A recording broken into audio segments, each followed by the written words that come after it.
Good morning students. आज की इस क्लास में हम वीकली करंट अफेयर्स डिस्कस करेंगे 22 नवंबर से लेकर 28 नवंबर 2023 तक के। So let's begin. सबसे पहले देखेंगे national news. The first news is about delimitation commission. So हमारी honourable supreme court of India ने सेंट्रल गवर्नमेंट को बोला है कि आप एक फ्रेश डीलिमिटेशन कमीशन जो है वो सेट कीजिए। ये जो डायरेक्शंस हैं ये रिसेंटली जो है लिम्बू और तमांग जो कि एक कबीले हैं, ट्राइबल कम्युनिटीज हैं, उनकी प्रॉपर रिप्रेजेंटेशन के लिए जो है जो एक प्ली एक रिक्वेस्ट जो वहां पर डाली गई थी उसी के बिहाफ में जो है ये जो डायरेक्शन है सुप्रीम कोर्ट के द्वारा दी गई है। और लिम्बू और तमांग ट्राइबल कम्युनिटीज कहाँ पर, लिम्बू जो है सिक्किम में और Tamang tribal community West Bengal assemblies में। सुप्रीम कोर्ट का जो ये डिसीजन है वो इसीलिए है कि जो आर्टिकल 330 यानी कि जिस आर्टिकल के अंडर शेड्यूल कास्ट कम्युनिटी और शेड्यूल ट्राइब कम्युनिटी के लिए सीट्स रिजर्व की जाती हैं, और आर्टिकल 332 जिसके अंडर शेड्यूल कास्ट और शेड्यूल ट्राइब कम्युनिटी के लिए जो सीट्स हैं स्टेट की लेजिस्लेटिव असेंबलीज में रिजर्व की जाती है, दोनों को इंश्योर करने के लिए ये डिसीजन लिया गया है। डीलिमिटेशन कमीशन होता क्या है? डीलिमिटेशन कमीशन क्या है? हमारे संविधान के आर्टिकल 82 के अंडर आता है, जो कि हमारी पार्लियामेंट है जो वो इनैक्ट करती है डीलिमिटेशन एक्ट। ये करता क्या है? जो हमारे कॉन्स्टिट्यूएंसीज हैं, फॉर एग्जांपल जब आपके वहां पर लोकसभा की या आपकी स्टेट असेंबली की इलेक्शंस होती हैं तो डिफरेंट डिफरेंट कॉन्स्टिट्यूएंसीज डिवाइड होती हैं। आप जिस रीजन में आपकी वोट डालने के लिए एलिजिबल होते हो वो आपकी कॉन्स्टिट्यूएंसी होती है, और उसी कॉन्स्टिट्यूएंसी में जो आपके आप बोल सकते हो कंटेस्टेंट्स है जिनको आप वोट डालते हो, वो कंटेस्टेंट्स जो है वोट्स के लिए वहां पर अप्लाई करते हैं। तो जो ये एक्ट है डीलिमिटेशन एक्ट, ये कॉन्स्टिट्यूएंसीज की रीएडजस्टमेंट करता है, नंबर की भी और बाउंड्री की भी। तो इसमें क्या है, लोकसभा और स्टेट असेंबलीज में हर जनगणना के बाद कॉन्स्टिट्यूएंसीज रीअरेंज की जाती है, रीएडजस्ट की जाती है, सो दैट कि जो प्रपोर्शन है लोगों की, एरिया टू लोगों की जो रेशो है वो सही हो, वो इक्वल हो। तो फॉर एग्जांपल जैसे हमारे देश में यूपी है, सबसे बड़ा स्टेट है, और दूसरी साइड एक छोटा स्टेट है गोवा। अब दोनों में क्या है, पॉपुलेशन का डिफरेंस बहुत ज्यादा है, साइज का बहुत ज्यादा डिफरेंस है एरिया वाइज। तो इनमें कॉन्स्टिट्यूएंसीज ऐसे जो है डिवाइड होती हैं कि जो रिप्रेजेंटेशन है, प्रपोर्शन है, वो एक लाइन में हो। डीलिमिटेशन कमीशन जो है ये 4 बार सेट हुआ है हमारी आजादी के बाद, 1952 में, 1963, 1973 और 2002 में। 1976 में जिसको मिनी कॉन्स्टिट्यूशन भी बोला जाता है, 42nd कॉन्स्टिट्यूशनल अमेंडमेंट एक्ट ने डीलिमिटेशन एक्सरसाइज को फ्रीज कर दिया था, यानी कि वही फिक्स हो गया था फर्स्ट सेंसस तक कि 2000 सन के बाद जो पहला जनगणना होगी उस टाइम तक जो ये डीलिमिटेशन है वो 1976 में फिक्स कर दी थी। 2002 में क्या हुआ, 84th कॉन्स्टिट्यूशनल अमेंडमेंट एक्ट आया, उन्होंने 2026 तक फिर से जो डीलिमिटेशन है सेट करके फ्रीज कर दी थी, एक्सटेंड कर दी थी। कंपोजिशन क्या होती है डीलिमिटेशन में? एक तो सुप्रीम कोर्ट के जज होते हैं, चाहे वो करंट अभी सर्व कर रहे हो या फिर रिटायर्ड सुप्रीम कोर्ट के जज हो, जो कि चेयरमैन की तरह एक्ट करते हैं। चीफ इलेक्शन कमिश्नर होते हैं इंडिया के, और इलेक्शन कमिश्नर होते हैं जो कि चीफ इलेक्शन कमिश्नर जो उनको नॉमिनेट करते हैं। तो दोनों में से कोई भी हो सकता है। रिस्पेक्टिव स्टेट की, जिस स्टेट की भी उनकी बात हो रही है डीलिमिटेशन की, उनके इलेक्शन कमिश्नर होते हैं, स्टेट इलेक्शन कमिश्नर। तो ये आपको ध्यान रखना है। आगे बात करते हैं अग्नि की, जिसकी फुल फॉर्म है आयुर्वेदा ज्ञान नैपुण्य इनिशिएटिव।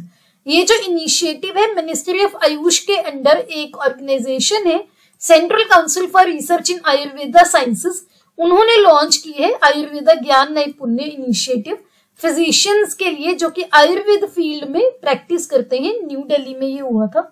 ये जो इनिशिएटिव है इसका एम क्या है, रिसर्च को प्रमोट करना, प्रैग्मेटिक आयुर्वेद प्रैक्टिसेस को मेन स्ट्रीम करने के लिए, यानी कि में मुख्य तौर पर आयुर्वेद प्रैक्टिसेस को लोग यूज करें, साइंटिफिक वैलिडेशन के थ्रू जो है रिसर्च को उसको मेन स्ट्रीम किया जाए, और जो एविडेंस बेस्ड अप्रेजल भी हो कि आपको रिसर्च में एविडेंसेस दिए जाए, और ये जो आयुर्वेदा है उसको ज्यादा से ज्यादा प्रमोट किया जाए। आगे बात करते हैं, recently ministry of petroleum and natural gas ने फेज वाइज यानी कि अलग अलग फेज में जो सीबीजी है ब्लेंडिंग ऑब्लिगेशन जो सीबीजी की यानी कि कंप्रेस्ड बायोगैस की, उसकी ब्लेंडिंग ऑब्लिगेशन मतलब उसको आपने ब्लेंड करना ही करना है सो दैट सीबीजी की कंप्रेस्ड बायोगैस की प्रोडक्शन को और कंजप्शन को बढ़ावा दिया जाए। अब जो सीबीओ है ये एक ऑब्लिगेशन है, जरूरी है।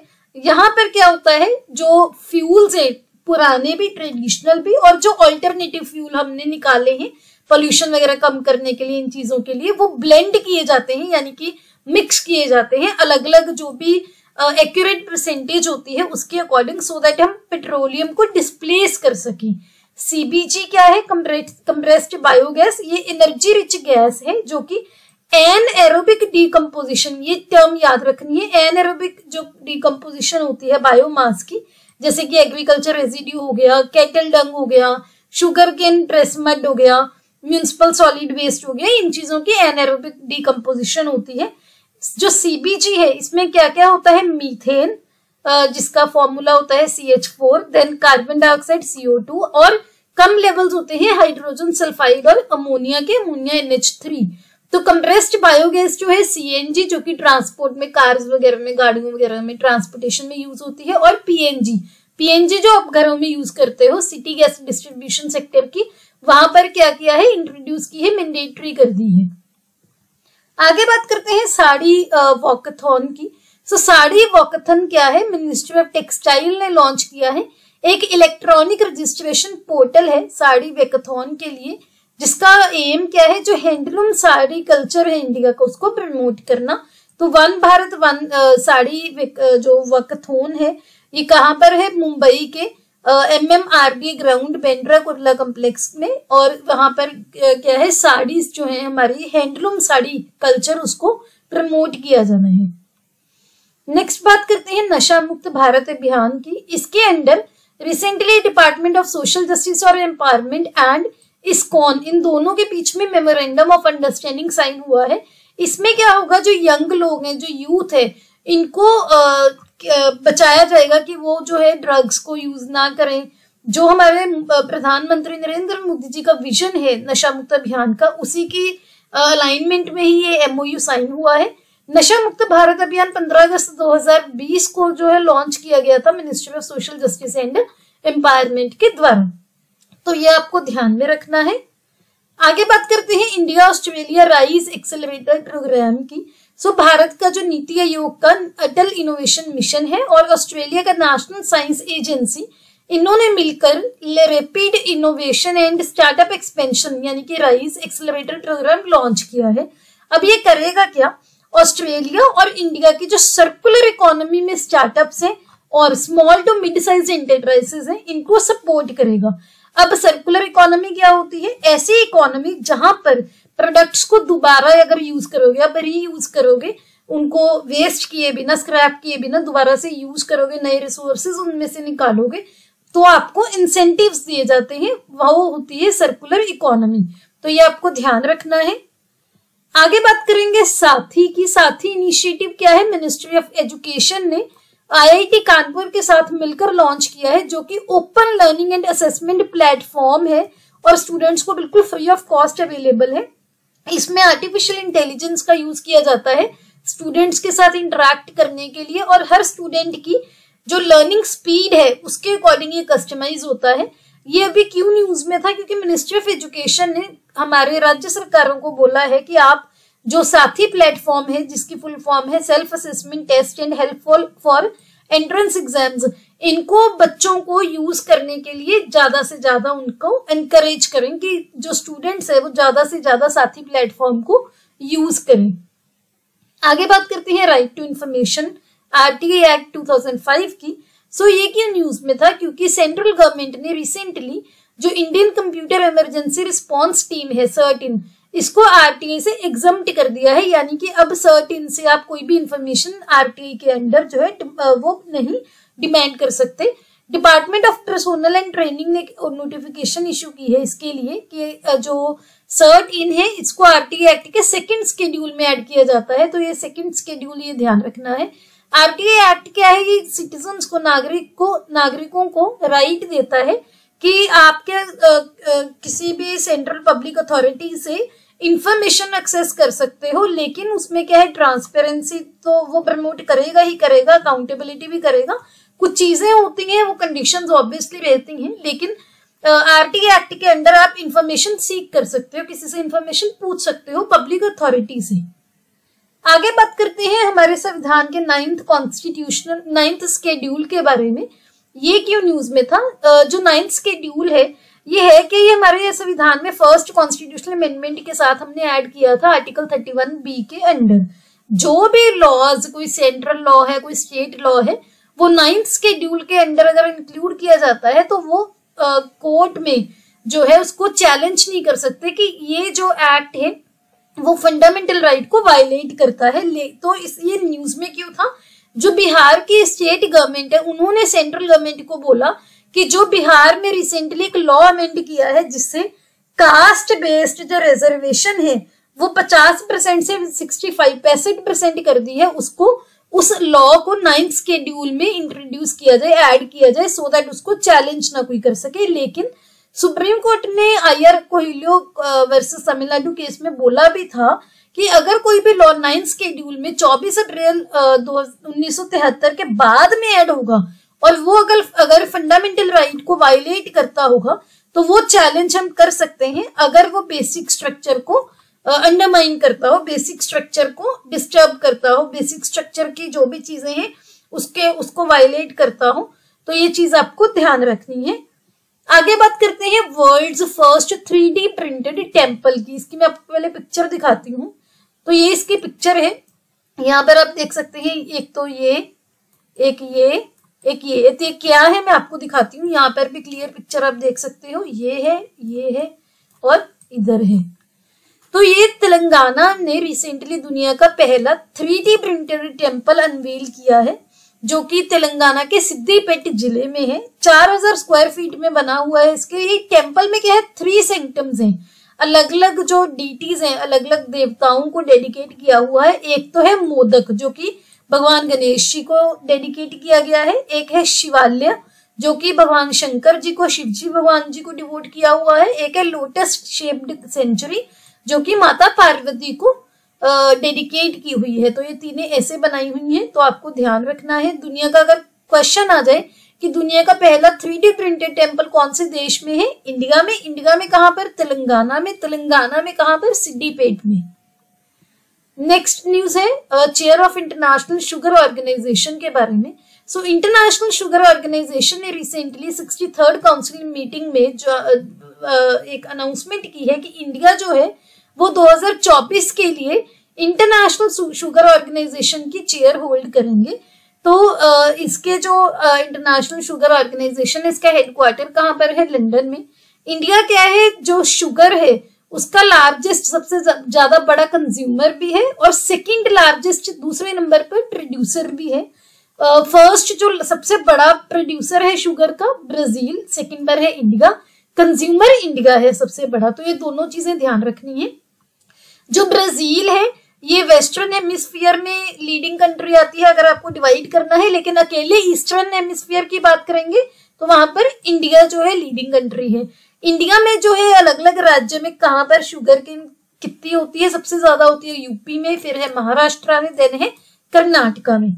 जो ISO है यानी कि इंटरनेशनल शुगर ऑर्गेनाइजेशन, ये एक यूनिक इंटरगवर्नमेंटल ऑर्गेनाइजेशन है जो कि 1968 को एस्टैब्लिश हुई थी, जिसकी रिस्पॉन्सिबिलिटी क्या है? शुगर के अलग अलग एस्पेक्ट्स को एडमिनिस्टर करना, जैसे कि शुगर की प्रोडक्शन हो गई, डिस्ट्रीब्यूशन हो गई ग्लोबल लेवल पर इंटरनेशनल शुगर एग्रीमेंट के थ्रू। और जो इंटरनेशनल शुगर ऑर्गेनाइजेशन है इसका हेडक्वार्टर कहाँ पर है? लंदन में, यूके के लंदन में। तो ये भी आपको ध्यान रखना है। आगे बात करते हैं, recently agricultural and processed food products development authority यानी कि एपेडा ने नेशनल कैश्यू डे पर कैश्यू नट यानी कि काजू का एक्सपोर्ट किया है 4 देशों में। कौन कौन से? एक तो बांग्लादेश, एक कतर, एक मलेशिया, एक USA। सो कोट डी आईवीआर के बाद इंडिया क्या है? सेकंड लार्जेस्ट प्रोड्यूसर और एक्सपोर्टर है कैश्यू नट्स का, काजू का। इंडिया सबसे ज्यादा एक्सपोर्ट कहां पर करता है? यूनाइटेड अरब एमिरेट्स को, नीदरलैंड को, जापान को, सऊदी अरेबिया को। और इंडिया में टॉप कैश्यू प्रोड्यूसिंग स्टेट्स कौन सी हैं? महाराष्ट्र, आंध्र प्रदेश, उड़ीसा, कर्नाटका एंड तमिलनाडु। रिसेंटली कहां पर एक्सपोर्ट हुआ है? बांग्लादेश, कतर, मलेशिया और यूएसए। तो ये आपको ध्यान रखना है। आगे बात करते हैं कृषि सखीज की। कृषि सखीज क्या है? मिनिस्ट्री ऑफ रूरल डेवलपमेंट और ministry of agriculture and farmers welfare ने कृषि सखीज की ट्रेनिंग लॉन्च की है सो दैट इंडिया में नेचुरल फार्मिंग को प्रमोट किया जाए। अब कृषि सखी से है क्या? ये ऐसे किसान है जो अभी खेती कर रहे हैं और जो पैरा एक्सटेंशन प्रोफेशनल ट्रेंड भी है एग्रीकल्चर में ग्रास रूट लेवल्स पर। इस इनिशिएटिव का एम क्या है? 50,000 कृषि सखीज को ट्रेन करके सर्टिफाई करना अलग एक फेज्ड मैनर में national centre for organic and natural farming के द्वारा ट्रेन किया जाएगा, जो कि ministry of agriculture and farmers welfare का सबऑर्डिनेट ऑफिस है। ये क्या किया जाएंगे? Deendayal Antyodaya Yojana national rural livelihood mission के अंडर ट्रेन किए जाएंगे। Deendayal Antyodaya Yojana national rural livelihood mission poverty alleviation programme है मिनिस्ट्री ऑफ रूरल डेवलपमेंट का, जो कि गरीब हाउस होल्ड्स को, पुअर हाउस होल्ड्स को इनेबल करता है गांव के एरिया में गेनफुल सेल्फ एम्प्लॉयमेंट, यानी कि वो खुद एम्प्लॉयमेंट, खुद रोजगार वो कर सके, उसको एक्सेस कर सके और स्किल्ड वेज एम्प्लॉयमेंट अपॉर्चुनिटीज जो है वो एक्सेस कर सके। आगे बात करते हैं संत मीराबाई की 525th बर्थ एनिवर्सरी सेलिब्रेशन की। सो जो मीराबाई जी थी उनकी 525वीं बर्थ एनिवर्सरी रिसेंटली यूपी के मथुरा में सेलिब्रेट की गई थी, जहां पर हमारे honourable prime minister Narendra Modi ji ने भी पार्टिसिपेट किया। मीराबाई जी जो है भक्ति मूवमेंट की one of the great saint poet थी, जो कि सगुन भक्त थी। ये आप अपनी कल्चर की बुक्स में पढ़ते हो। और ये लॉर्ड कृष्णा की डिवोशन थी, लॉर्ड कृष्णा की एक डिवोटी थी जिनको वो अपना हस्बैंड समझती थी, लॉर्ड कृष्णा को।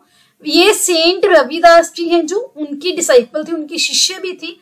सेंट रविदास जो है वो अनटचेबल कास्ट से ऐसे कास्ट से माने जाते थे जिनको अछूत, अनटचेबल कंसीडर किया जाता था। जो मीराबाई जी हैं इन्होंने अपनी पोएम्स कंपोज की थी राजस्थानी डायलेक्ट में। राजस्थानी डायलेक्ट क्या है? जैसे उपभाषा होती है, तो हिंदी और ब्रज भाषा की राजस्थानी डायलेक्ट में उन्होंने पोएम कंपोज की थी।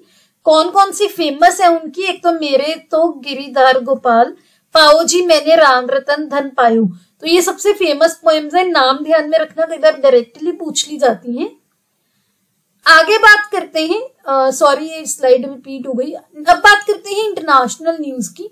सबसे पहले है आसियान इंडिया मिलेट फेस्टिवल 2023, जो कि रिसेंटली इंडोनेशिया में हो रहा है 22 से 26 नवंबर 2023 के बीच में।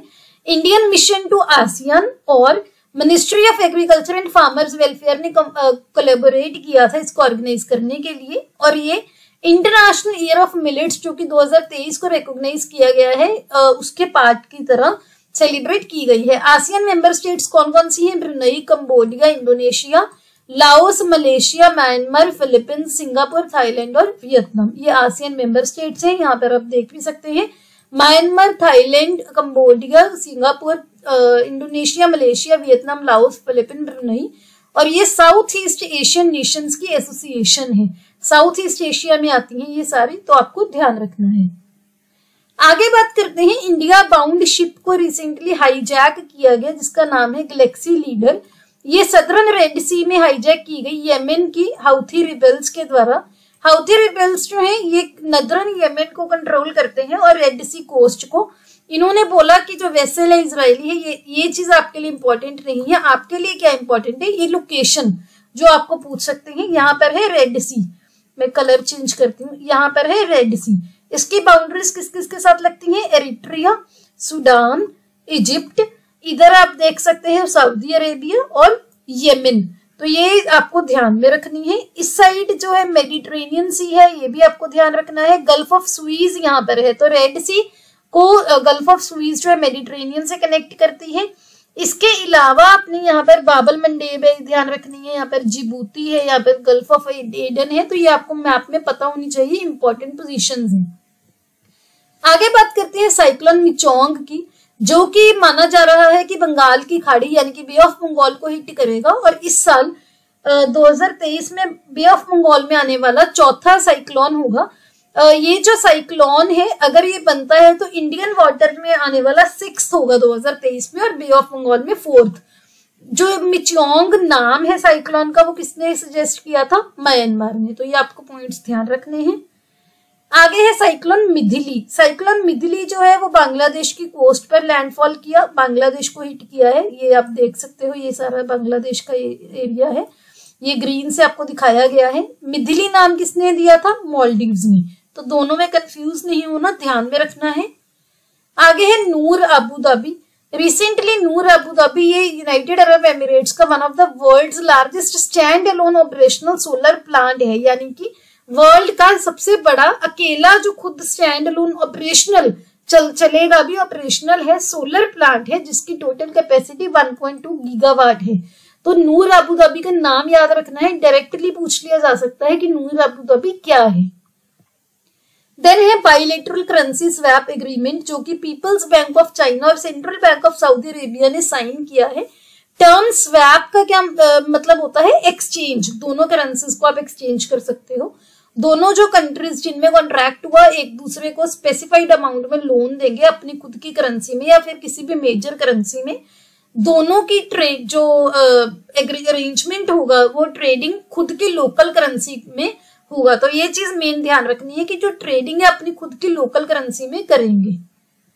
आगे है वर्ल्ड का बिगेस्ट आइसबर्ग। इसकी भी मैं आपको पिक्चर दिखाती हूँ। आइसबर्ग होता है ये, जैसे A23A की बात हो रही है यहाँ पर, जो कि 31 अगस्त 2020 को जिसकी लोकेशन दिखाई गई। इससे पहले 30 जून 2020 को यहाँ पर था। अब ये कहाँ पर है मैं आपको दिखाती हूँ। A23A आइसबर्ग जो है यहाँ पर है अंटार्कटिका। अंटार्कटिका की इस साइड है। यहाँ पर अंटार्कटिका को आपको जूम करके दिखाया हुआ है। यहाँ पर ट्रांस अटलांटिक माउंटेन्स हैं, यहाँ पर रॉस आइस शेल्फ है, यहाँ पर रॉन आइस शेल्फ है, यहाँ पर अमरी आइस शेल्फ है, वेडल सी है यहाँ पर रॉस सी है, यहाँ पर अमुंडियन सी है, यहाँ पर बेलिंगहॉसन सी है, अंटार्कटिक पेनिनसुला है, इंडियन ओशियन है, यहाँ पर अटलांटिक ओशियन है, यहाँ पर पैसिफिक ओशियन है। ये आपको ध्यान रखना है। अब ये है क्या? आइसबर्ग होता है बहुत ज्यादा बड़ा, काफी ज्यादा बड़ा आइस का एक स्लैब बोल सकते हो।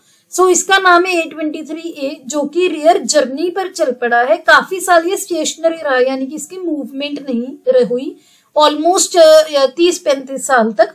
अब जो इसका वेट है ट्रिलियन मेट्रिक टन है और 4000 स्क्वायर किलोमीटर में इतना बड़ा है ये वेस्ट अंटार्कटिका के फिल्चनर रॉन आइस शेल्फ जो है वहां पर ओरिजिनेट हुआ था 1986 में, और 30 सालों से ज्यादा के टाइम में पहली बार A23A जो है वो मूव किया है। स्ट्रॉन्ग विंड्स, काफी तेज विंड्स और ओशन करंट्स जो है माने जा रहे हैं कि वो इसको पुश कर रहे हैं northern tip of Antarctica peninsula के दूर। तो ये आपको ध्यान रखना है। अब बात करते हैं स्टेट न्यूज की। सबसे पहले है कंबाला फेस्टिवल। कंबाला फेस्टिवल जैसे कि आप पिक्चर में देख सकते हो क्या होता है, बफलोज को रेस करवाई जाती है। तो यहाँ पर क्या है, जब पैडी की चावल की जो कटाई हो जाती है उसके बाद ये फेस्टिवल जो है सेलिब्रेट करते हैं। तो अभी न्यूज में इसलिए था क्योंकि बेंगलुरु में, कर्नाटका के बेंगलुरु जो है वो अपना पहला कंबाला जो है होस्ट करेगा। वैसे कंबाला जो है ये हर साल बफलो रेस है जो सेलिब्रेट की जाती है, और जो कोस्टल कर्नाटका है, कर्नाटका के तट वाले रीजन है, वहां पर जो किसान वाली कम्युनिटी है वो इसको सेलिब्रेट करते हैं। ये माना जाता है कि ये लॉर्ड कादरी मंजूनाथ जो कि लॉर्ड शिवा के एक मैनिफेस्टेशन है, उनको कमेमोरेट करते हैं कि जो फसल है वो अच्छी हो। तो ये आपको ध्यान रखना है। लॉर्ड कादरी मंजूनाथ का नाम किसने पहली बार कंबाला किया, कंबाला किसकी रेस है, बफलो रेस है, ये आपको ध्यान रखना है। देन है रिस्पॉन्सिबल टूरिज्म मिशन। केरला का जो पहला रिस्पॉन्सिबल टूरिज्म मिशन था, इसको ग्लोबल लेवल पर एक एक्लेमेशन मिली है। एक प्रेस्टिजियस, काफी जो प्रेस्टिजियस लिस्ट है केस स्टडीज की, जो कि United Nation World Tourism Organisation ने बनाई है, वहां पर केरला के रिस्पॉन्सिबल टूरिज्म मिशन को जगह मिल गई है, यानी कि उस लिस्ट में मेंशन हुआ है। ये जो मिशन है केरला का, इसके अंदर क्या एम किया गया था, जो केरला के किसान हैं, ट्रेडिशनल आर्टिस्ट हैं, मार्जिनलाइज्ड लोग हैं, उनको एडिशनल इनकम सोर्स देना, एक बेटर लाइवलीहुड देना, सोशल और इन्वायरमेंटल इक्विलिब्रियम क्रिएट करना। इस मिशन के पार्ट की तरह 50,000 लोकल आर्टिस्ट जो रेजिडेंट्स है, लोकल्स है वहां पर उनको ट्रेनिंग भी दी जाती है अलग अलग एक्टिविटीज और प्रोडक्शन में, तो ये आपको ध्यान रखना है। आगे बात करते हैं घोल और ब्लैक स्पॉटेड क्रोकर की, जो कि एक फिश है, ऐसी दिखती है। गुजरात ने रिसेंटली घोल स्पीशीज को गुजरात की स्टेट फिश डिक्लेयर किया है ग्लोबल फिशरीज कॉन्फ्रेंस इंडिया 2023 में। ये जो फिश है ये इंडो पैसिफिक में जो है काफी वाइड एरिया में पाई जाती है, पर्शियन गल्फ से लेकर पैसिफिक ओशन तक ये पाई जाती है। इसके जो स्विम ब्लैडर्स हैं काफी ज्यादा कीमती होते हैं क्योंकि उसकी मेडिसिनल और कमर्शियल वैल्यू मानी जाती है। नेक्स्ट है सी बकथॉन, जो कि ऐसा दिखता है। ये लद्दाख का एक फ्रूट है जिसको जीआई टैग मिला। जीआई टैग इंडिया में कौन देता है? ज्योग्राफिकल इंडिकेशन रजिस्ट्री, जो कि चेन्नई में है। एक बार जीआई टैग मिल जाता है तो वो 10 साल के लिए 10 इयर्स के लिए वैलिड रहता है। ये लद्दाख के प्रोडक्ट्स में 4th जीआई टैग है। इससे पहले लद्दाख के एप्रिकॉट, लद्दाख का पश्मीना, लद्दाख की वुड कार्विंग, इनको जीआई टैग मिला हुआ है। इस फ्रूट की अगर बात करें तो ये यूरोप और एशिया में मिलता है। इंडिया में ये हिमालयन रीजन में मिलता है। जनरली जो ड्राई एरियाज है हिमालय रीजन में, यहाँ पर बारिश बहुत कम होती है, जिसको कोल्ड डेजर्ट बोला जाता है, लद्दाख और स्पीति का यहाँ वहां पर पाए जाते हैं। आगे हम बात करते हैं saffron of Kishtwar district. Saffron होता है केसर, ऐसे दिखता है, पिक्चर देख सकते हो। सो जम्मू कश्मीर का जो किश्तवाड़ जिला है वहां के केसर को जीआई टैग मिला है ज्योग्राफिकल इंडिकेशन रजिस्ट्री के द्वारा। फेमस और मोस्ट एक्सपेंसिव वैरायटी है सेफ्रन की, जिसको कुमकुम बोला जाता है, और ये किश्तवाड़ जिले में मेन कैश क्रॉप है, जो कि वहां पर लोग अपने इनकम सोर्स की तरह इसकी हार्वेस्टिंग करते हैं, इसकी फार्मिंग करते हैं। नेक्स्ट है Skoch national award 2023। Karnataka state road transport corporation ने स्कॉच नेशनल अवार्ड 2023 उनको मिला है। क्यों? क्योंकि उन्होंने वहां की जो सरीके सुरक्षा इंश्योरेंस स्कीम थी, वो उनकी जो स्टाफ था उनका ट्रांसपोर्ट ऑर्गेनाइजेशन का, उनके लिए 1 करोड़ एक्सीडेंट रिलीफ जो स्कीम एक डिजाइन की थी। स्कॉच ग्रुप जो है ये इंडिया का इंडिपेंडेंट थिंक टैंक इंडस्ट्री है, दिल्ली में बेस्ड है, 1997 में स्टैब्लिश हुई थी। और ये जो स्कॉच अवार्ड दिए जाते हैं बेस्ट गवर्नेंस के फील्ड में, फाइनेंस, टेक्नोलॉजी, इंक्लूसिव ग्रोथ वगैरह में, आपको ध्यान रखना है। देन है वाटर स्मार्ट किड कैंपेन, जो कि मेघालय में लॉन्च किया गया है, जल जीवन मिशन के अंडर लॉन्च किया गया है। इसका एम क्या है? बच्चों को एजुकेट करना कि पानी को कंजर्व करना, वाटर कंजर्वेशन कितनी इंपॉर्टेंट है और सस्टेनेबिलिटी कितनी इंपॉर्टेंट है। नेक्स्ट है आर्टिफिशियल इंटेलिजेंस पावर्ड विद्या समीक्षा केंद्र, हिमाचल प्रदेश के चीफ मिनिस्टर ने लॉन्च की है। इसमें क्या होगा? जो भी मिनिस्ट्री ऑफ एजुकेशन का जो भी स्कीम्स है उनका डेटा जो है वो इसकी डेटा रिपोजिटरी में सारा डेटा होगा। विद्या समीक्षा केंद्र जो है ये स्टार्स प्रोजेक्ट के अंडर ड्रू किए गए थे, जिसकी फुल फॉर्म है strengthening teaching learning and result for states. इसमें क्या है? हिमाचल प्रदेश, केरला, मध्य प्रदेश, महाराष्ट्र, उड़ीसा और राजस्थान कवर किए हुए हैं। देन है space tech and aviation 2047 conference, जो कि aeronautical society of India new Delhi के यशोभूमि कन्वेंशन सेंटर, जो कि रिसेंटली इनॉग्रेट किया गया था, वहां पर ऑर्गेनाइज होगा। जो ये एरोनॉटिकल सोसाइटी ऑफ इंडिया है ये 1948 में बनी थी स्पेस टेक्नोलॉजी और एविएशन सेक्टर को प्रमोट करने के लिए। आगे बात करते हैं, रिसेंटली उत्तर प्रदेश की गवर्नमेंट ने जो खाने वाली चीजें हैं उन पर हलाल लेबलिंग को बैन किया है। हलाल सर्टिफिकेशन क्या होती है? हलाल सर्टिफिकेशन ऐसी गारंटी दी जाती है, एक ऐसी गारंटी होती है कि जो भी अगर प्रोडक्ट को हलाल सर्टिफाई किया हो तो वो जो प्रोडक्ट है वो इस्लामिक लॉ के अकॉर्डिंग बना है और उसमें कोई भी मिक्सिंग नहीं की गई, अनअडल्टेड है, अनअडल्ट्रेटेड होता है जिसमें कोई मिक्सिंग नहीं की गई। हलाल एक अरेबिक टर्म है जिसका मतलब है परमिसिबल, यानी कि जिसको हराम के साथ कॉन्ट्रास्ट किया जाता है, यानी कि फॉरबिडन इन द कुरान, जो हराम के साथ कॉन्ट्रास्ट किया माना जाता है। बहुत सारे इस्लामिक देशों में हलाल सर्टिफिकेशन जो गवर्नमेंट देती है, लेकिन इंडिया में food safety and standards authority of India जो है FSSAI, वो हम सभी प्रोसेस्ड फूड्स पर देख सकते हैं, बट FSSAI जो है ये हलाल सर्टिफिकेशन इंडिया में नहीं देती है। आगे बात करते हैं ज्ञानोदय एक्सप्रेस। ये जम्मू एंड कश्मीर में जो है वहां से चली है कटरा रेलवे स्टेशन से, जो कि रियासी जिले में है।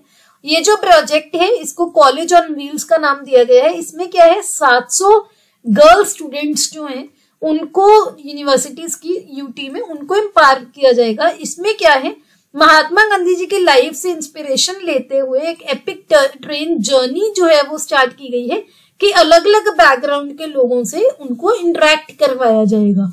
जो गर्ल स्टूडेंट्स इसमें ट्रैवल करेंगी कि आप अलग अलग डाइवर्स बैकग्राउंड के लोगों के साथ इंटरेक्ट कीजिए। आगे बात करते हैं वेस्ट बंगाल के नए ब्रांड एम्बेसडर की, जो कि बने हैं farmer cricketer and ex president of BCCI यानी कि सौरव गांगुली। इनकी यहाँ पर आप पिक्चर देख सकते हैं और ये है बंगाल की चीफ मिनिस्टर ममता बनर्जी जी। अब बात करते हैं साइंस एंड टेक की। सबसे पहले है ministry of health and family welfare ने जेनरिक ड्रग्स जो है यानी कि जो जेनरिक लोकल जो ड्रग्स आप बोल सकते हो सस्ते होते हैं नॉर्मल जो कंपनीज की मेडिसिन है उनसे, 4 रेयर डिजीज के लिए जो जेनरिक ड्रग अप्रूव किए हैं। कौन कौन सी डिजीजेज है वो? एक तो है टायरोसिनेमिया टाइप 1। ये क्या है autosomal recessive genetic metabolic disorder है। एक एंजाइम कम होता है जिसका नाम है फ्यूमा एरिलेसो एसिटेट हाइड्रोलेज एंजाइम, जो कि एमिनो एसिड जो टायरोसिन है उसकी फाइनल ब्रेकडाउन के लिए चाहिए होता है। नेक्स्ट है गॉचर्स डिजीज। गॉचर्स डिजीज क्या है? एक मेटाबॉलिक डिसऑर्डर है जो कि पेरेंट्स से इनहेरिट होता है ऑफस्प्रिंग में, जिसमें क्या है जो ग्लूकोसिरेब्रोसिडेज एंजाइम है उसकी कमी होती है जो कि लिपिड्स को ब्रेक डाउन के लिए चाहिए। देन है विल्सन्स डिजीज। ये भी एक ऑटोसोमल रिसेसिव डिसऑर्डर है। अब नॉर्मल कॉपर अकम्युलेशन हो जाए अगर बॉडी में, स्पेशली ब्रेन लीवर कॉर्निया में, तो ये बीमारी होती है। देन है ड्रेविड और लिनॉक्स गैस्ट्रोट सिंड्रोम सीजर्स। ये एक जेनेटिक एपिलेप्सी है। एपिलेप्सी होती है जैसे दौरे पड़ते हैं वैसा ही एक ब्रेन का डिसऑर्डर है। रिपीटेड सीजर्स होते हैं। तो ये 4 बीमारियों के जो लिए जेनेरिक ड्रग्स जो है इंट्रोड्यूस किए गए हैं। अगर आपको डिटेल्स नहीं याद होती जस्ट उनके नाम याद कर लीजिए। तो पहली बार हुआ है कि जेनेरिक ड्रग्स 4 रेयर डिजीज के लिए जो है इंट्रोड्यूस किए गए हैं, तो ये आपको ध्यान रखना है। WHO यानी कि वर्ल्ड हेल्थ ऑर्गेनाइजेशन किसी भी बीमारी को रेयर डिजीज तब डिफाइन करता है अगर वो क्या है लाइफ लॉन्ग डिजीज या डिसऑर्डर हो, एक या उससे भी कम प्रिवेलेंस 1000 पॉपुलेशन के पीछे, यानी कि 1000 लोगों के पीछे एक या उससे भी कम जो है लोगों को हो तो वो रेयर डिजीज मानी जाती है, लेकिन वो लाइफ लॉन्ग बीमारी चलती है।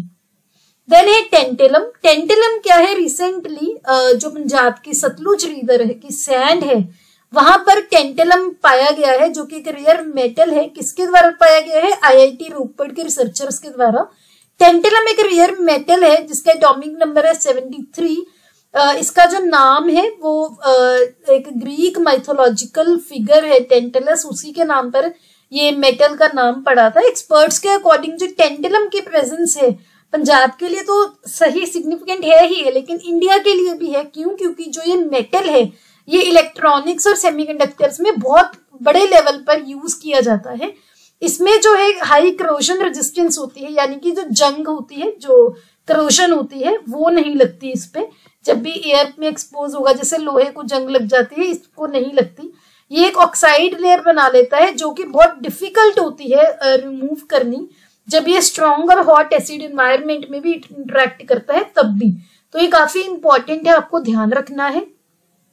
ये कंप्लीटली केमिकल अटैक से भी इम्यून है। केमिकल अटैक्स भी इसको क्या है अफेक्ट नहीं करते। एक 150 डिग्री सेल्सियस से कम, जो कि बहुत ज्यादा टेम्परेचर है, और ये सिर्फ हाइड्रोफ्लोरिक एसिड एसिडिक सोल्यूशन के द्वारा ही अटैक किए जाते हैं जिसमें फ्लोराइड आयन होता है और फ्री सल्फर ट्राइऑक्साइड होता है। तो ये चीज ध्यान रखनी है। जब टेंटेलम जो है प्योर पाया जाता है तो वो डक्टाइल होता है। डक्टाइल होता है जो स्ट्रेच हो सकता है, खींच सकते हो जिसको। थिन वायर, पतली पतली वायर्स में आप ट्रांसफॉर्म कर सकते हो तोड़े बिना। टेंटेलम का यूज कहाँ होता है? अभी हमने डिस्कस किया इलेक्ट्रॉनिक सेमीकंडक्टर इंडस्ट्रीज में, न्यूक्लियर पावर प्लांट्स में, एरोप्लेन्स में, बायोमेडिकल्स वगैरह में, और इसका मेल्टिंग पॉइंट बहुत ज्यादा हाई है और ये बहुत सस्ता है, तो ये आपको ध्यान रखना है।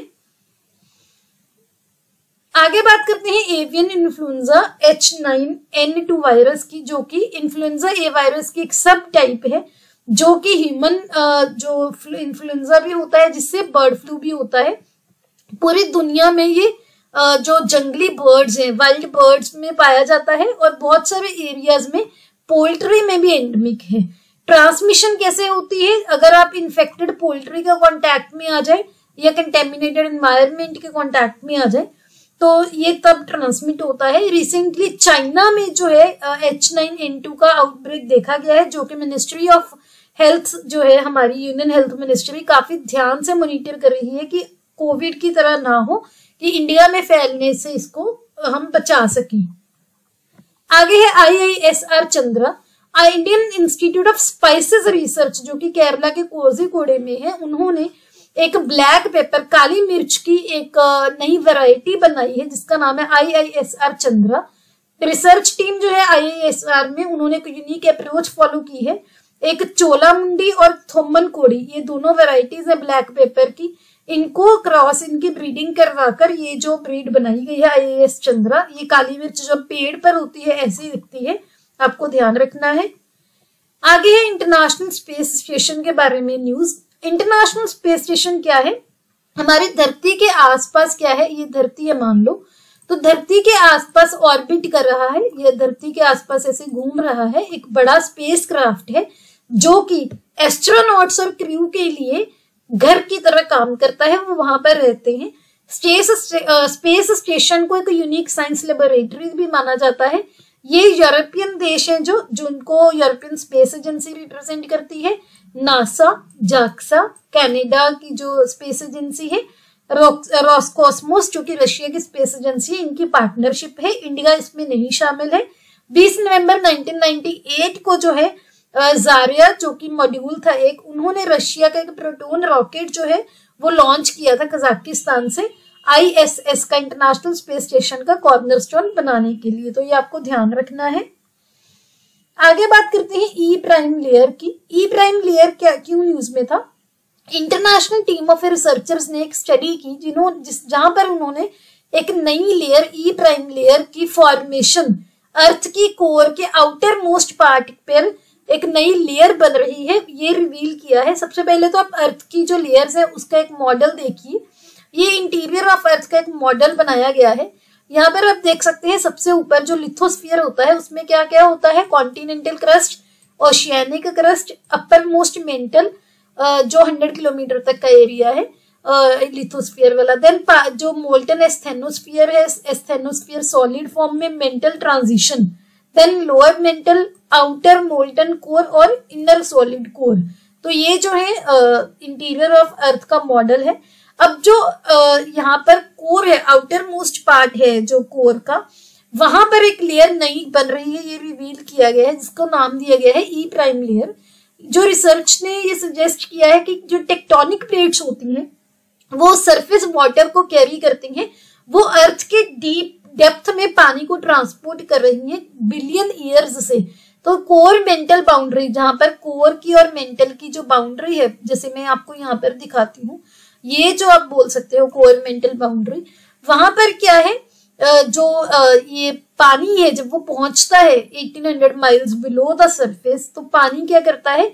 केमिकल चेंजेस को इनिशिएट करता है, स्टार्ट कर देता है, जो कि कोर के स्ट्रक्चर को इन्फ्लुएंस करता है।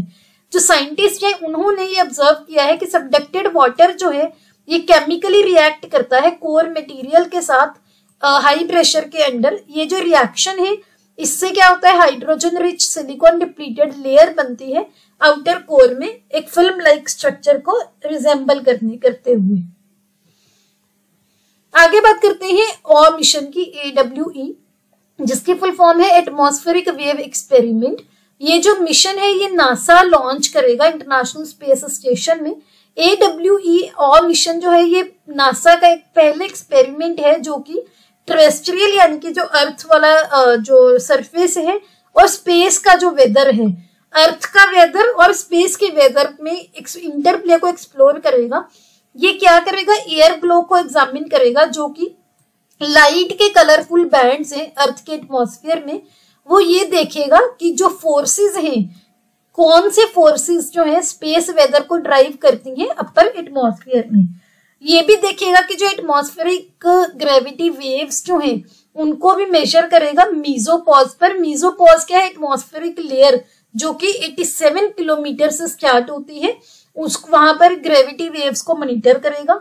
जो एटमॉस्फेरिक ग्रेविटी वेव्स जो है ये बुयांसी जब उनको लिफ्ट करती है, मैं आपको दिखाती हूँ, आपको ज्यादा क्लैरिटी होगी। जैसे ये है, जब उनको हवा ऐसे ऊपर को पुश करती है तो ऐसे क्रेस्ट बनती है, उसके बाद ऐसे ट्रफ बनती है, तो ऐसे ये वेव बनती है।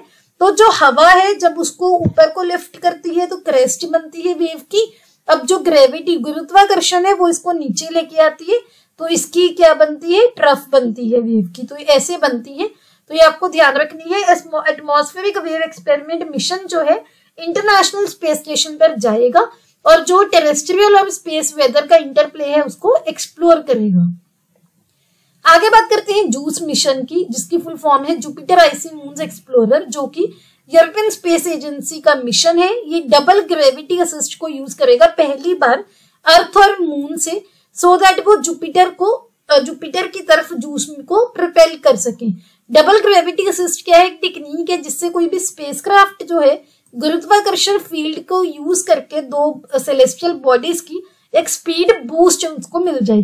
स्पेसक्राफ्ट जो है ये पहले इस साल जो है अर्लियर 2023 के स्टार्टिंग में लॉन्च किया गया था। जुपिटर और उसके जो 3 आइसी और पोटेंशियली ओशियन बियरिंग मून्स हैं, जिनका नाम है गैनीमीड, सेलिस्टो एंड यूरोपा, इनको स्टडी करेगा। आगे बात करते हैं कायसानूर फॉरेस्ट डिजीज की, जो कि एक जूनोटिक डिजीज है, केएफडी वायरस से होती है। जूनोटिक डिजीज होती है जो किसी एनिमल्स से होती है। केएफडी वायरस जो ये है ये टिक्स की काटने से होता है। टिक की मैंने यहाँ पे पिक्चर लगाई हुई है, ऐसा दिखता है जैसे छोटे छोटे कीड़े होते हैं वैसे, तो इनके काटने से होती है। इसको मंकी डिजीज या मंकी फीवर भी बोला जाता है। क्यों? क्योंकि जो ब्लैक फेस्ड लंगूर या फिर बोनेट है वो ज्यादा ससेप्टिबल होते हैं इस बीमारी के, उनको ज्यादा होती है, और ये ह्यूमंस में स्प्रेड करने के लिए वायरस को ज्यादा रोल प्ले करते हैं जो मंकीज हैं। एक स्टडी ने रिसेंटली कंफर्म किया कि कर्नाटका के 2 जिलों में केएफडी वायरस के केसेस पाए गए, तभी ये न्यूज में था। केएफडी वायरस का नाम भी कर्नाटका की जो कायसानूर फॉरेस्ट रेंज है वहीं से पड़ा है, जहां पर ये पहली बार देखा गया था। देन बात करते हैं WHO ने रिसेंटली कमीशन लॉन्च किया है सोशल कनेक्शन को फोस्टर करने के लिए। तो जो ये नया कमीशन है, new commission on social connection, ये 2024 से 2026 तक रहेगा। इसका एम क्या होगा? अकेलापन जो है, लोनलीनेस है, उसको एड्रेस करना, क्योंकि वो एक हेल्थ थ्रेट है, काफी गंभीर, सेहत के लिए हानिकारक हो सकता है। सोशल कनेक्शन को प्रमोट करना है प्रायोरिटी की तरह। सॉल्यूशंस को स्केल अप करने की स्पीड को बढ़ाना है। जो सभी इनकम वाली कंट्रीज हैं, चाहे कोई लो इनकम कंट्री है, चाहे कोई मिडिल इनकम कंट्री है, हाई इनकम कंट्री है, सभी में। तो ऐसी एग्जांपल्स जो है आप वो भी कोट भी कर सकते हो अपने क्वेश्चंस वगैरह में। नेक्स्ट बात करते हैं sunflower programme for invisible disabilities की, जो कि दिल्ली एयरपोर्ट पर लॉन्च किया गया है। ये क्या है? काफी ज्यादा ग्लोबल एयरपोर्ट्स पर भी सनफ्लावर फ्रेंडली एयरपोर्ट है, जैसे कि Australia, Belgium, Brazil, USA, UAE, UK. Delhi भी ये ट्राई कर रहा है कि जो हिडन डिसेबिलिटीज वाले लोग हैं उनको जो ट्रैवल है सीमलेस और इजी हो। देन है मंकी पॉक्स, एमपॉक्स। WHO ने पहली बार सेक्सुअल स्प्रेड जो है मंकी पॉक्स का कोंगो में जो है कंफर्म किया है। ये एक इन्फेक्शियस डिजीज है जो कि मंकी पॉक्स वायरस से होती है, एमपॉक्स वायरस से। इसका जो नेचुरल रिजर्वायर है, वायरस कहाँ पर मिलता है अभी तक पता नहीं है। माना जाता है कि बहुत सारे स्मॉल मेमल्स होते हैं, जैसे कि गिलहरी हो गई, स्क्वेरल हो गई, मंकीज हो गए, तो ये ससेप्टिबल हैं। पर्सन टू पर्सन ट्रांसमिशन जो है एमपॉक्स का, वो डायरेक्ट कांटेक्ट में अगर आप आते हो किसी इन्फेक्शियस पर्सन के स्किन के, तो वो हो जाता है। इनिशियली जो है कुछ अफ्रीकन देशों में ही लिमिटेड था 2022 तक, लेकिन बाद में पूरे ग्लोब में इसके केसेस जो है धीरे धीरे देखे गए। अब बात करते हैं इन्वायरमेंट की न्यूज की। सबसे पहले संगाई डियर, इसकी पिक्चर दिखाती हूँ, ऐसा दिखता है संगाई डियर। और ये जो है ये जो लेक है मणिपुर की, जो मैं आपको अभी दिखाऊंगी, अभी बताऊंगी, जिसका नाम है कीबुल लमजाओ नेशनल पार्क है, कीबुल लमजाओ लेक। यहाँ पर ना आप देख सकते हो ग्रीन ग्रीन कलर की ऐसे वो दिखाए गए हैं। इसको क्या बोलते हैं मैं आपको बताती हूँ। सो सबसे पहले तो ये क्यों न्यूज में था, मणिपुर की गवर्नमेंट ने कंसर्न रेज, चिंता एक वो की है कि जो लोकतक लेक है, जो किबुल लमजाओ नेशनल पार्क भी है, जहां पर लोकतक लेक का जो हाइड्रो इलेक्ट्रिक प्लान है वो संगाई डियर को हार्मफुल इफेक्ट कर सकता है। किबुल लमजाओ नेशनल पार्क जो है ये लास्ट नेचुरल हैबिटेट है जहां पर संगाई डियर मिलते हैं, जिसका IUCN स्टेटस है एंडेंजर्ड। लोकतक लेक जो है ये लार्जेस्ट सबसे बड़ी फ्रेश वाटर लेक है नॉर्थ ईस्ट इंडिया की और फुमडीज के लिए फेमस है। मैंने आपको अभी बोला था कि जो ग्रीन ग्रीन है उसका क्या बोलते हैं मैं आपको बताऊंगी। तो ये जो ग्रीन कलर के जो आपको ऐसे दिख रहे हैं इसको फुमडीज बोलते हैं, जो कि फ्लोटिंग सर्कुलर स्वैम्स ऐसे गोल गोल स्वैम्स हैं। तो ये आपको ध्यान रखना है, ये बहुत इंपॉर्टेंट है। लोकतक लेक जो है बहुत सारे एग्जाम्स में पूछी भी जा चुकी है। और दूसरा फुमडीज वाला जो पैटर्न है कहाँ पर इंडिया में देखने को मिलता है, मणिपुर के लोकतक लेक में, जहां पर किबुल लमजाओ नेशनल पार्क भी है। तो सभी चीजें ध्यान रखनी है, इंटरकनेक्टेड है। आगे बात करते हैं हम दिहिंग म्यूजिक फ्रॉग की। So now Dihing music frog क्या है, रिसेंटली इसकी एक म्यूजिक फ्रॉग की नई स्पीशीज है जो कि नामदफा कमलांग लैंडस्केप में पाई गई है अरुणाचल प्रदेश के। इस स्पीशीज का नाम वहां की नुआ दिहिंग नदी पर ही रखा गया है, जो कि ब्रह्मपुत्र नदी की एक सहायक नदी भी है। तो ये आपको ध्यान रखना है। नुआ दिहिंग म्यूजिक फ्रॉग ऐसा दिखता है जो कि कामलंग नामदफा रीजन में पाया गया है। यहाँ पर अरुणाचल प्रदेश के मैप में भी दिखाया है, ये नामदफा नेशनल पार्क का रीजन है, ये कामलंग वाइल्ड लाइफ सेंचुरी का रीजन है। देन है international tropical timber organisation ITTO, जिसका सेशन 13 नवंबर को स्टार्ट हुआ था, रिसेंटली खत्म हुआ है। कहां पर, थाईलैंड में। तो ये चीज ध्यान रखनी है। यहाँ पर क्या डिस्कस किया गया, ITTO का क्या फ्यूचर है। ये जो ITTO ऑर्गेनाइजेशन है करती क्या है, जो ट्रॉपिकल फॉरेस्ट टिम्बर है उनके बारे में जो है सारी डिस्कशन करती है। ट्रॉपिकल फॉरेस्ट जो है ये पूरे फॉरेस्ट की 45% रिप्रेजेंट करते हैं। ये ट्रॉपिक ऑफ कैंसर और ट्रॉपिक ऑफ कैप्रिकॉर्न के बीच में लाई करता है। जैसे ट्रॉपिक ऑफ कैप्रिकॉर्न है मान लो, और ये ये ट्रॉपिक ऑफ कैंसर है 23.5 डिग्री नॉर्थ में, और ट्रॉपिक ऑफ कैप्रिकॉर्न है 23.5 साउथ में। तो इनके बीच में जो है ट्रॉपिकल फॉरेस्ट, जो फॉरेस्ट लाई करते हैं उनको ट्रॉपिकल फॉरेस्ट बोला जाता है, जहाँ की टिम्बर के लिए ये ऑर्गेनाइजेशन काम करती है। इंडिया की अगर बात करें, इंडिया भी ITTO का प्रोड्यूसिंग मेंबर है, तो ये आपको ध्यान रखना है। अब बात करते हैं अवार्ड्स की। सबसे पहले है इंटरनेशनल एमी अवार्ड्स, जहां पर जो एकता कपूर हैं, प्रोड्यूसर हैं, जिनकी पिक्चर देख सकते हो, ये पहली भारतीय महिला फिल्म मेकर बनी है जिनको इंटरनेशनल एमी डायरेक्टरेट अवार्ड मिला है। और ये उनको मिला है जो भी उन्होंने इंडियन टेलीविजन लैंडस्केप पर जो भी इम्पैक्ट छोड़ा है, अपना ट्रेल ब्लेजिंग करियर जो उनका रहा उसके लिए। देन है कॉमेडी के लिए मिला है इंटरनेशनल एमी वीरदास को, जिनकी पिक्चर देख सकते हैं, और डेरी गर्ल सीजन 3 को। तो ये भी आपको ध्यान रखना है। ये जो कॉमेडियन और एक्टर हैं, ये उनकी नेटफ्लिक्स कॉमेडी स्पेशल है वीरदास लैंडिंग, उसके लिए मिला है। ये भी पहले इंडियन कॉमेडियन है जिनको ये ऑनर मिला। देन आप बात करते हैं, रिसेंटली SRC टू भारतीय सिनेमा अवार्ड मिला है 54th जो international film festival of India में, किनको, माधुरी दीक्षित को, जो कि इंडियन सिनेमा एक्ट्रेस हैं। ये उनको मिला है जो भी उन्होंने इंडियन सिनेमा में काम किया है उसकी डिस्टिंक्शन के लिए। ये अवार्ड अनुराग सिंह ठाकुर, जो कि हमारे Indian minister of information and broadcasting and youth affairs and sports हैं, उन्होंने दिया है। कहां पर हुआ था, 54th IFFI गोवा के पणजी में। देन है दाहन प्राइज फॉर पंजाबी लिटरेचर, ये मिला है मोहाली बेस्ड दीप्ति बबूता जी को, जिनकी पिक्चर देख सकते हैं। और ये पहली महिला बनी है पंजाबी लिटरेचर में ये प्राइज जो है रिसीव करने वाली।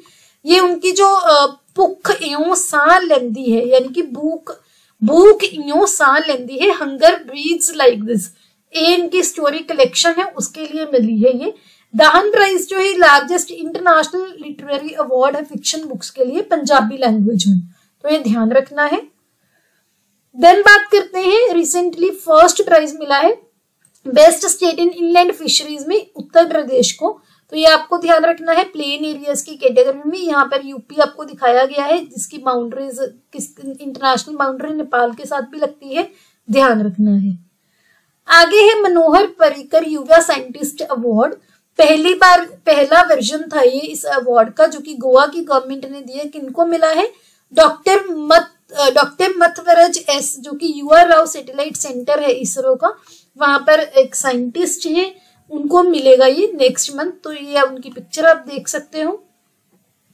आगे बात करते हैं मिस यूनिवर्स 2023, जो कि बनी है निकारागुआ नाम की जगह से, जिनका नाम है शेनिस पलाशियोस। इनकी पिक्चर देख सकते हो।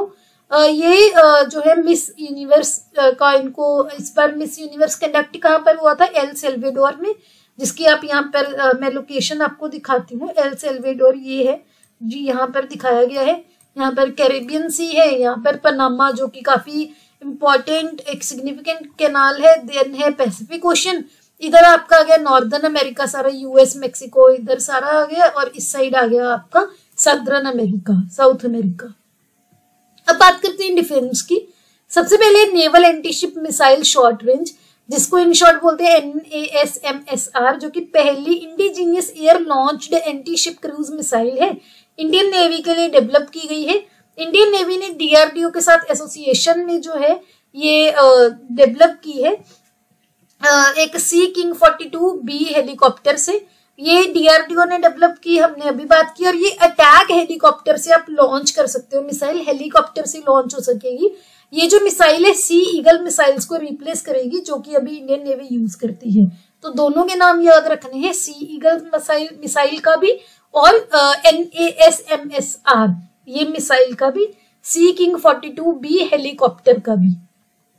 देन बात करते हैं एक्सरसाइज वज्र प्रहार 2023 की, जो कि 14th एडिशन था एक्सरसाइज वज्र प्रहार का।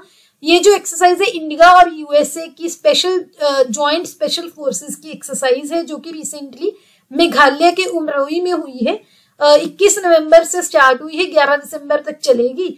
दोनों देश अपनी बेस्ट प्रैक्टिसेस हो गई, mission planning, joint operational tactics वगैरह शेयर करेंगे। देन है सूर्य किरण, इसका रिसेंटली 17th जो एडिशन हुआ है, जॉइंट मिलिट्री एक्सरसाइज है का इंडिया और नेपाल की आर्मीज में हुई है, उत्तराखंड के पिथौरागढ़ में। सालाना मिलिट्री एक्सरसाइज है, जो कि रोटेशन बेसिस पर होती है, यानी कि एक बार होती है इंडिया में, एक बार होती है नेपाल में। अब बात करते हैं अपॉइंटमेंट, कोई रिपोर्ट, स्कीम, इंडिसेस कोई भी है। पहली है report emission from oil and gas operation in net zero transition से रिपोर्ट, जो कि इंटरनेशनल एनर्जी एजेंसी रिलीज करती है। तो ये आपको ध्यान रखना। जो इंटरनेशनल एनर्जी एजेंसी है 1974 में इसकी स्थापना हुई थी ऑयल सप्लाईज की सिक्योरिटी को इंश्योर करने के लिए, और इंडिया जो है एसोसिएशन कंट्रीज का पार्ट है IEA का, तो दोनों ध्यान रखने हैं। देन है ग्लोबल टैलेंट कॉम्पिटिटिवनेस इंडेक्स, इसमें इंडिया की जो रैंकिंग है वो 103 रही है, जो कि 10 साल पहले 83 थी। तो इंडिया की रैंकिंग जो है काफी खराब है। ब्रिक्स देशों की अगर बात करें, Brazil, Russia, India, China, south Africa, इसमें भी इंडिया की रैंकिंग सबसे खराब है। ब्रिक्स देशों में चाइना ऊपर है सबसे, जिसका 40 रैंक है। और अगर ग्लोबल टैलेंट कॉम्पिटिटिवनेस इंडेक्स की बात करें, जो कि सालाना रिपोर्ट है INSEAD पब्लिश करती है, उसमें टॉप मोस्ट जो रैंक है किसको मिला? फर्स्ट पर रहा Singapore, then Switzerland, then USA, तीनों ध्यान रखने हैं। देन है ग्लोबल यूनिकॉर्न रैंकिंग, इंडिया की इसमें 3rd रैंकिंग रही। इंडिया में 72 यूनिकॉर्न कंपनीज है। सबसे टॉप पर रहा USA, जहां पर 668 यूनिकॉर्न कंपनीज है। सेकंड पर है चाइना, जहां पर 172 यूनिकॉर्न कंपनीज है। ये जो रैंकिंग है हुरून रिसर्च इंस्टीट्यूट जो है वो प्रोवाइड करता है ग्लोबल यूनिकॉर्न लैंडस्केप में। देन है climate equality a planet for the 99% report, Oxfam ने रिलीज की है। इसमें ये एम्फसाइज किया गया है कि जो क्लाइमेट ब्रेकडाउन है और एक्सट्रीम इनइक्वालिटी है, ये 2 चैलेंजेस हैं जो कि ह्यूमैनिटी फेस कर रही है। तो क्लाइमेट ब्रेकडाउन भी है और इनइक्वालिटी कि ये जो रिसोर्सेज की डिवीजन है बहुत इनइक्वल है। बहुत कई लोगों के पास बहुत ज्यादा रिसोर्सेज है, कईयों के पास बिल्कुल ही नहीं है, तो इनइक्वालिटी बहुत ज्यादा है। देन बात करते हैं एमिशन गैप रिपोर्ट की। UNEP यानी कि यूनाइटेड नेशन एनवायरनमेंट प्रोग्राम ने एमिशन गैप रिपोर्ट 2023 रिलीज की, जो कि 14th एमिशन गैप रिपोर्ट थी, जो कि हमारी प्रोग्रेस जो है ट्रैक कर रही है कि जो हमने पेरिस एग्रीमेंट में 1.5 डिग्री सेल्सियस ग्लोबल टेम्परेचर को तक रखने का जो वार्म था, टेम्परेचर राइज था, उसको रखने का, और ग्लोबल वार्मिंग को 2 डिग्री सेल्सियस से नीचे रखने का जो प्रोग्रेस है हमारा, वो ट्रैक करती है। एमिशंस गैप क्या है? Estimated global green house gas emissions, जो कि लेटेस्ट नेशनल डिटरमाइंड कंट्रीब्यूशन की फुल इम्प्लीमेंटेशन से होती है, और जो लीस्ट कॉस्ट पाथवेज हैं जो लॉन्ग टर्म टेम्परेचर गोल से अलाइन करते हैं पेरिस एग्रीमेंट में, दोनों में कितना डिफरेंस है, कितना आपने एस्टिमेट किया और कितना पेरिस एग्रीमेंट में जो है अलाइनमेंट लॉन्ग टर्म टेम्परेचर गोल हमने सेट किया है। अब बात करते हैं स्पोर्ट्स न्यूज की। सबसे पहले है एटीपी फाइनल्स टाइटल, जो कि नोवाक जोकोविक को मिला है। ये इनका 7th एटीपी फाइनल टाइटल था। कहां पर मिला है? इटली के त्यूरिन में। यहाँ पर आप इनकी पिक्चर देख सकते हैं। Association of tennis professionals ATP governing body है मेंस प्रोफेशनल टेनिस सर्किट्स की, जो कि ये एटीपी टूर हो गया, ATP challenger tour, ATP champions tour, ये चीजें। देन है ICC under 19 cricket world cup 2024। ये श्रीलंका से अब साउथ अफ्रीका को जो है ट्रांसफर कर दिया गया है, क्योंकि हमने लास्ट वीक डिस्कस भी किया था कि श्रीलंका को आईसीसी ने जो है पॉलिटिकल इंटरफेरेंस की वजह से बैन कर दिया है, तो इसी वजह से ये हैंड ओवर किया गया साउथ अफ्रीका को। तो ये इंपॉर्टेंट है, ध्यान रखना है। आगे बात करते हैं इंटरनेशनल क्रिकेट काउंसिल ने, आईसीसी ने रिसेंटली ट्रांसजेंडर प्लेयर्स को इंटरनेशनल वुमेन क्रिकेट से बैन कर दिया गया है, और इसी रूल की वजह से कनाडा की जो डेनियल मैकगाही है, जो कि पहली ट्रांसजेंडर प्लेयर बनी थी इंटरनेशनल क्रिकेट में इस साल के स्टार्टिंग में, वो अब इंटरनेशनल वुमेन क्रिकेट नहीं खेल पाएंगी। देन है नेशनल स्क्वैश चैंपियनशिप, जो कि तमिलनाडु के विलावन सेंथिल कुमार ये और अनाहत सिंह दिल्ली की, इन्होंने जीता है मेंस और वुमेन कैटेगरी में। 79th नेशनल स्क्वैश चैंपियनशिप में कहां पर हुई थी? Indian squash and try Athlon academy में। जो अनाहत सिंह है, ये जो ये गर्ल है, ये सेकेंड यंगेस्ट है जिन्होंने ये वुमेन टाइटल जीता है।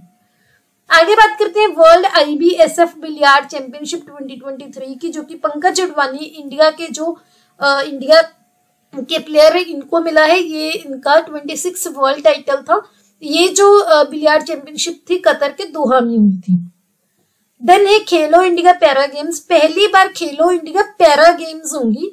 कहां पर ये की जाएंगी? न्यू दिल्ली में होंगी 10 दिसंबर से लेकर 17 दिसंबर 2023 तक।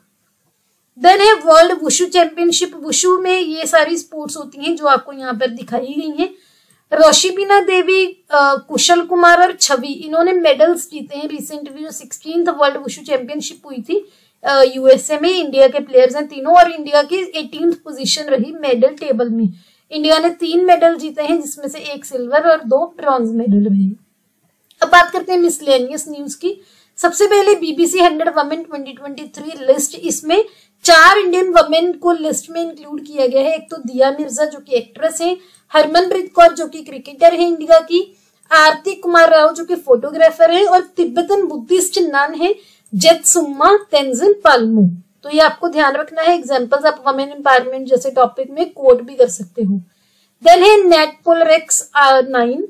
इंडियन कोस्ट गार्ड की 2 दिन की national level pollution response exercise जो है नेट पोलरेक्स 9, ये स्टार्ट हो गई है गुजरात के गल्फ ऑफ कच्छ में। क्रिटिकल इनिशिएटिव है ये एक्सरसाइज जो है, जो कि मरीन पोल्यूशन रिस्पॉन्स मैकेनिज्म के अलग अलग फेसेट्स को टेस्ट करती है, और जो रिसोर्स एजेंसीज उनकी रेडीनेस को एक्सेस कर सकती है। कोई भी मरीन स्पिल, अगर मरीन में जैसे ऑयल स्पिल हो जाता है तो उसको वो टैकल कर सकती हैं या नहीं। देन है जमदनी साड़ी। जमदनी साड़ी ऐसी दिखती है, ऐसे हैंडलूम पर बनाई जाती है, दोनों साइड सेम पैटर्न होता है, बहुत सुंदर होती है। ये न्यूज में थी क्योंकि रिसेंटली जो 42nd एडिशन हुआ है इंडिया इंटरनेशनल ट्रेड फेयर का न्यू दिल्ली में, वहां पर जमदनी साड़ी को दिखाया गया। इसका IATF का थीम था वासुदेव कुटुंबकम united by trade. Jamdani sari जो है पर्शिया से ओरिजिनेटेड मानी जाती है। एक vividly pattern sheer cotton fabric है। ट्रेडिशनली वीविंग होती है हैंडलूम पर, मैंने आपको अभी दिखाया। इसको बंगाली रूट्स माना जाता है कि बंगाल में रूट्स है इस वीविंग टेक्निक के, तो ये आपको याद रखनी है। देन है बुक 2 पलकों की छाव में। तो ये जो है 2 पलकों की छाव में, ये बुक जो है डॉक्टर हेमा जोशी जी ने लिखी है, रिसेंटली रिलीज की गई है। यहाँ पर आप इनकी पिक्चर देख सकते हैं। अब बात करते हैं ऑबिचुअरीज की। सबसे पहले इंडिया की फर्स्ट वुमेन सुप्रीम कोर्ट जज जो है जस्टिस एम फातिमा बीवी, शी पास्ड अवे। ये इन्होंने हिस्ट्री क्रिएट की थी 1989 में, फर्स्ट वुमेन बनी थी सुप्रीम कोर्ट में अपॉइंट होने वाली, और ये पहली मुस्लिम वुमेन भी थी जो कि हायर जुडिशरी में अपॉइंट हुई थी। देन है रोज़ेलिन कार्टर, जो कि फॉर्मर प्रेसिडेंट जो है यूएसए के, वहां उनकी वाइफ थी जिमी कार्टर जो यूएसए के प्रेसिडेंट थे, और ये एक्स फर्स्ट लेडी थी, जो प्रेसिडेंट की वाइफ है उनको फर्स्ट लेडी बोला जाता है। शी पास्ड अवे, और इनको स्टील मैग्नोलिया के नाम से जाना जाता था, तो ये पॉइंट भी आपको ध्यान रखना है। यहाँ पर आप इनकी पिक्चर भी देख सकते हैं। अब बात करते हैं इंपॉर्टेंट डेज की। सबसे पहले है नेशनल कैश्यू डे, अभी हमने बात की थी। नेशनल कैश्यू डे में 4 देशों में एक्सपोर्ट किया गया था पेगा की हेल्प से। 23 नवंबर को सेलिब्रेट किया जाता है लोगों को कैश्यू के बारे में अवेयर करने के लिए। इसके बाद है लचित दिवस 24 नवंबर को। ये कमांडर थे जो असम के अहोम किंगडम है, वहां पर इनको इनके लीडरशिप के लिए जाना जाता है, जो इन्होंने 1671 की बैटल ऑफ सराई घाट में जो लीड किया था। ये 24 नवंबर 1622 में इनका बर्थ था, तो इन्हीं को कमेमोरेट करने के लिए दिन मनाया जाता है। देन है 25 नवंबर को international day for the elimination of violence against women. इस दिन क्या किया जाता है, वुमेन राइट एक्टिविस्ट जो है वो काम करती है elimination of violence against women के लिए। 1981 से ये जो है डे सेलिब्रेट किया जाता है। देन है कॉन्स्टिट्यूशन डे ऑफ इंडिया, संविधान दिवस 26 नवंबर को मनाया जाता है। ये स्पेशल डे है क्योंकि इस दिन 1949 में 26 नवंबर को कॉन्स्टिट्यूशन जो है अडॉप्ट की गई थी, और उसके बाद 26 जनवरी 1950 में कॉन्स्टिट्यूशन एक्टिव हो गई थी। इसको नेशनल लॉ डे के नाम से भी जाना जाता है। देन है नेशनल मिल्क डे, 26 नवंबर को ही मनाया जाता है। 2014 में national dairy development board, Indian dairy association और 22 स्टेट लेवल मिल्क फेडरेशन ने डिसाइड किया था कि नेशनल मिल्क डे को डॉक्टर वर्गीस क्यूरियन की बर्थ एनिवर्सरी पर सेलिब्रेट करेंगे। क्यों?